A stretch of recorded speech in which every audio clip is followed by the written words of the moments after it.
I feel like podcasting has gotten way overcomplicated. It's gone from something that's as simple as talking and sharing to a business with shoulds and so many steps, and it becomes so overwhelming. If you feel like you can't do it and that it's too much, I want this to be able to show you that you can. I've had one too many people come into the studio and they feel beholden by either a producer they've worked with before or the whole idea of podcasting, that they can't do it themselves. But I hope that this shows you that you really can. That podcasting really is just talking and sharing. And if you can just get yourself behind the mic and have a platform that's completely free that supports you with one click of a button to get it out there, I hope that this will encourage you to just go do that. Because when you can enjoy this process, it's no longer a task, just part of your life's expression and your legacy, despite all the chaos that will happen with it. There will be times where you forget to hit record. There will be times that your camera will die or your mic won't work or you'll get sick and so you won't create on schedule. But instead, you'll create when you have something to say, when it was meant to come out. You'll create in any way that feels good to you in that moment. And you'll create a community while you're doing it. And you'll actually unlock a lot more for yourself in this creativity. You'll have a deeper connection to yourself, to your philosophies, to what matters most to you. And you'll be doing what you love most, talking and sharing. I've been a podcaster for over 3 years. I even have a podcast studio and have become a producer. And I used to do all of those steps. And I've also felt very overwhelmed and constricted by them as well. And I've recently realized that it doesn't have to be this way. I feel terrible when people come into the studio and they feel like they can't even create because there's this big barrier to get started.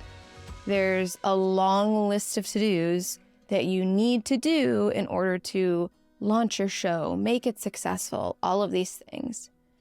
There are a lot of people out there who say that, yes, you can do this in a month's time frame, after 20 steps. I'll make it simple after you read 5 pages worth of information. And I used to have those same steps too. I used to do those same things.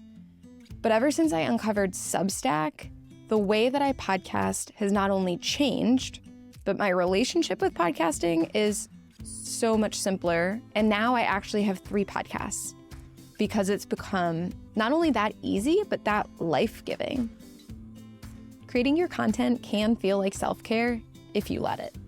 So here are a few tricks I learned to podcast with ease like this that are actually needle-moving activities. In this mini course, we're going to talk about things like gear, making sense of all the ideas in your head, and simplified tech, because podcasting can really be that simple. And the beauty of what I've uncovered since finding Substack is that this gets to be the place where you do the one thing and Substack gets to do all the rest. So starting with gear, that's the first question I get all of the time when people come into the studio is, what do I actually need? When it comes to gear, I always recommend a good mic. Yes, bare bones, you can record on your iPhone if you wanted to. You can record with your headphones in. At the end of the day, it doesn't really matter because your message and your energy behind it is what matters. But also, you know how it can be if the audio is distracting you from that message, and then people don't even get to hear it. So while I'm not saying that you need to go out and buy this $400 mic that we have here in the studio that you see a lot of other podcasters using, side note, we don't have it just because other podcasters use it. It really is that great of a mic. There are less expensive versions that you can meet in the middle on this. You don't have to go completely bare bones and you don't have to go high level either. The other thing that I recommend is when you're recording your podcast, grab the video because you can never get it back. That could be as simple as using the camera on your computer, or if you have Mac products, you can actually use your iPhone as a webcam, which is so nice. I honestly do it for most of my videos. This one is with our nicer camera, but a lot of the times I'm using my iPhone as my webcam because the quality on those cameras are so good now that it just makes my life easier. But you also don't have to beholden yourself to one way to podcasting. You can actually podcast in so many different ways. One day that might look like you wrote out a post and then you decide to read what it says so it's like a voiceover. Another time you might get behind the mic and not turn on your camera because you're sharing from your journal, something that you had written earlier in the day. And other times you might turn on your camera because you want to connect with people and see them face to face or do a guided version of what you're doing.